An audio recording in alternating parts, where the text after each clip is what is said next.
Hi Daria, welcome. Thank you for joining us today. So your company is your company's headquartered in Russia, but you're based in Barcelona today, is that right? Yes, that's correct. Yes, I'm sorry. Yes, just to start, hi Raj. Really glad to see you. Yeah, So yeah, that's okay. It's lovely to see you as well. Thank you for sparing us some of your time. So just because you're in Barcelona, I know there's one thing that everybody's curious about is it easier for you now to go out and about and get around with COVID-19? Is it a bit more relaxed for you to go out? yes. Now we are kind of on the next stage of this quarantine situation. So now we are able to get out. So for adult people, it's just for 3 hours in the morning and for 3 hours in the evenings. But it's much better than it was before, because to be locked at house for 2 months, yes, actually it's tough. I From I, I understand. I understand. Yeah, But but also it's a really tough time, yes, for all over the world. So I just really hope that it will soon be over. Absolutely, yeah. We all share the same thoughts on that. So thank you. And it's good to see you. Looks like you're keeping well anyway. Thank you. And so tell us a little bit about your company. I know your company started back in 1999, same year as we started. So tell us a little bit about Telecontact, if you don't mind. Yeah, that's correct. Yes, Telecontact provides contact center service since 1999, and so, but that time we were one of the first outsourcing contact center in Russia. So now, more than 20 years later, Telecontact is the market leader. Yes, at the moment we have 7,000 employees, more than 5,500 seats in 18 sites in 4 different countries. So in Russia, and in Ukraine, in Kazakhstan, and in Uzbekistan. So this, which makes Telecontact one of the biggest Russian outsourcing contact center, I would say. Excellent. Well, thank you for that brief introduction. Now, I'm particularly interested, Daria, in the fact that you and your company have won numerous awards for some of the things that you do, like sales campaigns, running incentives, recruitment, and various other things. I would love us to focus a little bit more on, say, the sales side of things, and for you to maybe share some successes you've had and what things clients can learn from and things that they can do to be more successful when they're working with companies like yours, especially on sales campaigns. So can I ask you a little bit about, starting from the very beginning, if somebody came to you and said, hey, we want you to sell some product or services for us, what would you guys typically advise them to do to make it successful? To make successful campaign, you mean, right? Yeah, absolutely. To make it successful, working in partnership with you. So usually outsourcing requires really low level of involvement, yes, from client side during the production stage. So just to launch the outbound campaign, we need our client to share with us information about the product, yes, basically. So their expectations in terms of conversion, and so the information exchange process, yes, like database reporting. So I would say that's one of the great advantage to work with Telecontact or with company like Telecontact. It's that the client benefits from our accumulated experience, yes, and at the same time from our ability to be flexible and adaptable, yes, for very specific requirements. Okay. I would also assume, though, you have some campaigns that are really successful because you have a very good relationship with the client, you give them advice on what things work, and then there must be maybe at times the client says, well, I just want this, do this, and it doesn't work as well. So what I'm interested in doing is trying to maybe get from you some ideas about what are the things that a client can do to really help you do your job better, apart from just telling you about the product and the service. What other help and support would you want from clients to be successful? So I would say this one of the key element of the from the client side, yes, it's the quality of a provided database. Yes, it's just to begin with. It's really the scope of responsibility of the client. And so not having recently updated contacts or not having updated information of recent sales, it just leads to the catastrophic results. Yes, it generates frustration from both sides. So I don't know if I can say what not to do. Yes, absolutely, please. Yeah, so I would say that the most common mistakes clients make, yes, that's, for example, micromanagement for outsourcing. That's bad thing, yes, because in this kind of outsourcing partnership, yes, in this kind of partnership, so the contact center company, outsourcing contact center, is the one who has expertise, yes, it's the one who has experience, who knows about the best practices and who knows how to use them. So if you, as a client, yes, give too many specific instructions, or for example, you overload the outsourcing with update requests, yes, so in result, outsourcer lose autonomy, yes, lose focus and also generates catastrophic results. So this is kind of mistake, is what not to do. And the other thing that I would say, a really common situation where client needs, for example, to start the sales campaign yesterday. And this unrealistic tight schedule, yes, it's what makes make you to make a really bad decision, especially if we are talking about long-term results. Okay. So this is it. And also, I would like to give some kind of advice, yes, for companies. And so to be sure that you internally prepared for the success of campaign, yes, because depending on the products, yes, there may be a logistic or delivery process associated. And so if the client, and I really have this case, and my practice, so if the client is not prepared for the sales increasing, yes, so the overall results of the sales campaign will be fatal. Interesting. So there's quite a few things there. It starts with the quality of the data to make sure you're given good data to start with. You also mentioned micromanagement. So can you detail a little bit more what you mean by micromanagement? What are the things that clients do that maybe cause you to think they're micromanaging? What I meant is that for outsourcing contact center, yes, this is the core business, yes, they are experts. So, and they sometimes know better, yes, how to do it, yes, the best possible way. And sometimes it could happen that the client, yes, can choose, I don't know, too aggressive model, yes, of to call, and or for example, yes, to call too many times, yes, because they need the results from the limit database. Right. So, and yes, in the results, it's never good. So I would recommend, yes, to trust, not to tie hands to your partner, yes, to trust them and to let them do their job. Okay, so I guess that would also mean, the client knows their product well, the outbound business, the sales business, the telemarketing business, that's your expertise. So when a client comes to you, what I guess what you're saying is they say, look, we want to sell this product, we want to do this. You would say, okay, let's look at it, let's come up with the scripts, the approach. We know best our business, you know the product, but we know how to get that message across and sell it. So does that mean also, you prefer coming up with scripts for clients? If a client says, hey, we want to sell this, you say, well, let's look at it, we'll come up with what we think is the best scripted approach for it. Yes, absolutely. Script developing is a part of service package that we provide.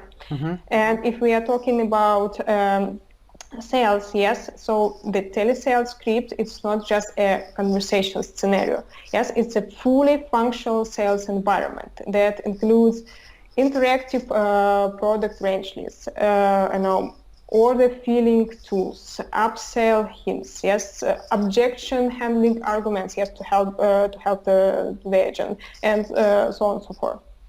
So, and besides, yes, besides information about the product and besides the defined rules of purchase, also script collects the data and results of the contact. And it's extremely important, yes, to have this data accessible, yes, that you can analyze it in real time. So, yes, we do it.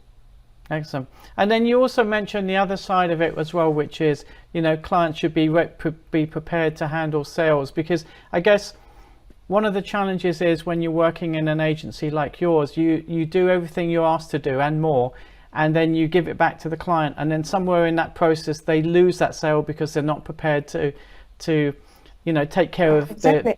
Everything else afterwards. Yes, exactly.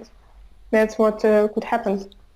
Interesting. So it would be some collapse with delivery system. For example, if we are talking about something that you need to deliver. Interesting. And when it comes to sales, outbound sales in particular, do you find there's a particular type of individual who's better at it in your company than others? You know, are there certain do you look for like actors and actresses, or do you look for, you know, what do you look for salespeople to be really good? For this question, it's a really interesting topic, because yes, we believe that to have a successful campaign, you need the people with the right skill and the right training process for them. Mm-hmm. So first of all, sales and customer service agents should be hired and trained separately.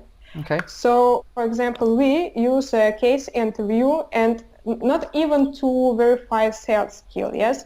Just for example, we ask candidates about their hobbies, yes? We ask them to tell about their favorite book or some favorite movie, just to identify, yes, behavior pattern, yes, motivation. Mm-hmm. So for sales people, what we are looking for is them to be active with positive thinking. So with the drive, yes, to ask questions, it should be definitely person who prefers to work more to get more money, so money motivated, and maybe this person could be even a bit undisciplined, yes, but we need him to be competitive, good and persuading, and to have this ability not to give up. Yeah, that's certainly, you need that resilience, and that because you get a lot of doors closed in your face when you're trying to sell.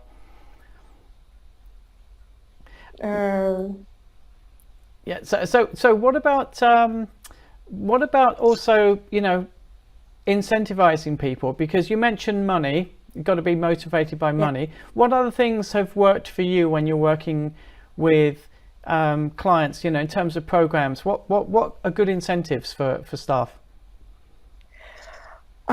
Yes, money is first of all, yes, to keep people motivating, it's one of our priorities, yes. So salespeople, especially, yes, if we are talking about our own campaign, so salespeople, they get bored easily. So to prevent it, we use an incentive scheme, yes, that according to which agents get bonuses for achieving their KPIs, and in sales campaigns, the most important agent KPI is conversion rate, yes, obviously. And other than that, one more thing that showed really great results is gamification. Yes, agents get involved in a gaming competitive atmosphere at work, and that helps to avoid routine. Okay.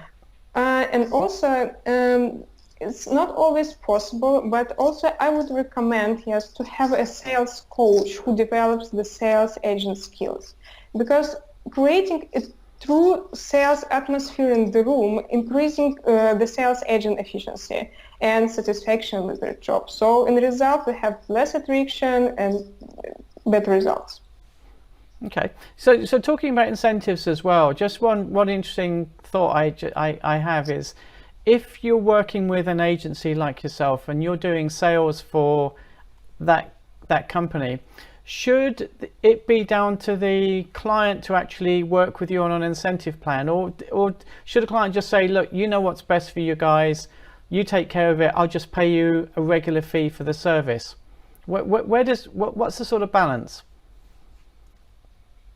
If we are talking, yes, the incentive from client, yes, I would say it's also really important if client understand, yes, that's for sales. You should be motivated, to do more sales, to do more leads. So yes, I think from client side, it's also important to use this incentive scheme. So you would actually openly work with clients and say, look, if we're going to work on this campaign, we're going to try and generate you some revenue. How about we take some of that revenue and use it as incentives for the sales campaign? Yeah, absolutely. Yes, we can use different models. Yes, for payment. Mm-hmm. So obviously, it could be sales per hour. Yes, and for us, for service provider, of course, it's the safest model. Yes, a less risky model, especially if we are talking about launching a new and unknown campaign. So, but on the other hand, yes, most of the times the client prefer to pay for result, yes, not for the efforts. Right. And from client's perspective, to pay for sale, it makes a lot of sense, yes, because it's also connected to their result with their own business model, yes, so mm-hmm. they can compare and cost per sale with different sales channels, or for example with different partners if they have it. So in any case, in some projects with specific types of products, we have the clients paying per hour, or even for paying for performance model, or paying for leads. Okay, and in your opinion, what is your preferred format? You know, if somebody comes to you and says, hey, we want you to work on a sales campaign, how are we going to pay for it? What would you prefer to have clients do? Pay per hour, pay per performance, or does it really depend on when you look at what they're actually asking you to do? Of course, it depends, and but in general, I would suggest to make a pilot, yes, with a small volume, and yes, to understand what we can expect in the result, and so yes, then to find a balance. Okay, interesting. You mentioned a pilot there. Now, I've worked in the outsourced industry myself many years ago, and like yourself, I would always recommend a small pilot. So if an organization came to you and said, look, we've got to make 1,000 phone calls a day, need to start now, we need to finish it in 5 days, what would you advise them? Would you actually say, well, look, let's just do a small test of a few calls, fine tune it, and then we can ramp it up for you? Or would you what would your approach be? I'm sorry, can you please repeat the question? Yeah, sorry, So clients sometimes come to you, and you mentioned earlier one of the challenges is clients sometimes expect you to start like yesterday. And a client comes to you and says, well, we need to make 1,000 calls a day for the next 5 days. Would you still look at trying to do a very small scale pilot with them to get everything kind of fine tuned? I think it also depends on the client. Yes, it's very important to make it clear. Yes, the risks for both sides. Okay. And yeah, it depends. But yes, if it's urgent, if they don't have time for this, yeah, okay, let's start. Okay. And if you were, sorry, go on. It's again, yes, to come back to the schedule. Yes, so I kindly can recommend, yes, to develop together with your partner the realistic launch plan and to follow it. Yeah. Okay. All right. So there's lots of variables, basically, lots of different unknowns that when you start working with a client, you need to look at all these different factors and work out what is going to be the best strategy moving forward. That's what I'm picking up from you in terms of what you're suggesting. There's lots of different things that you need to take into account before you jump into an outbound campaign. Yeah. Okay. Okay. And if you were doing a pilot with an organization, how long typically might a pilot last? Or again, is that a variable thing that you can't say at this stage? Of course, it depends, yes, on the client, on the products, but I think average it's around 2 weeks. Yes, it's kind of enough, yes, to understand what we can expect from this campaign. Okay, excellent. Are there any other tips or suggestions that you would give anybody who's going to work with an agency, a specialist agency like yours? Anything else that you would recommend that they could do to build on what you've already said? You've given us lots of great advice already.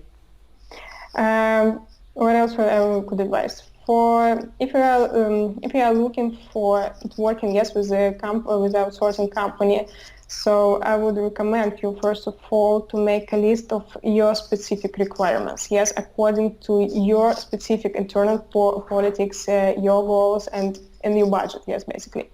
So, and then to start collecting a few companies, yes, who could possibly meet these requirements. So there is no the best possible partner, yes, it always depends on your goals, on your budget, on what you have.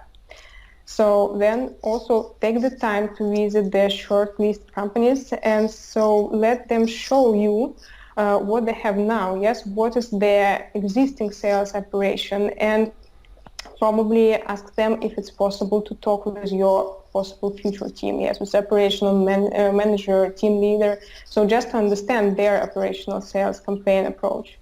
So maybe to see, yes, the agent's profile, the incentive scheme, yes, that's what we were talking before, because it's important. So, and yeah, I would say it again, so always start with a small volumes pilot. So make a decision based on results. I would even recommend running the campaign in parallel with 2 or 3 partners, if it's possible at the same time. Yeah. So, because in this case, yes, you don't put all eggs in one basket, so you can benchmark the efficiency and also you keep your partners competing. Excellent.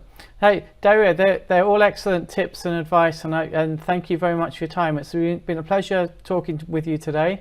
You stay safe, and we hope to see you again very shortly. I know we missed you it was fantastic to see you in Barcelona when we were out there. We're hoping to see you guys again this year if we can all get out and about. And want to just say a big thank you, and stay safe, and give our regards to everybody else in your team. Thank you very much for your time. Thank you so much also. Yes, I also would be really happy to participate again in your great event. Thank you. Take care.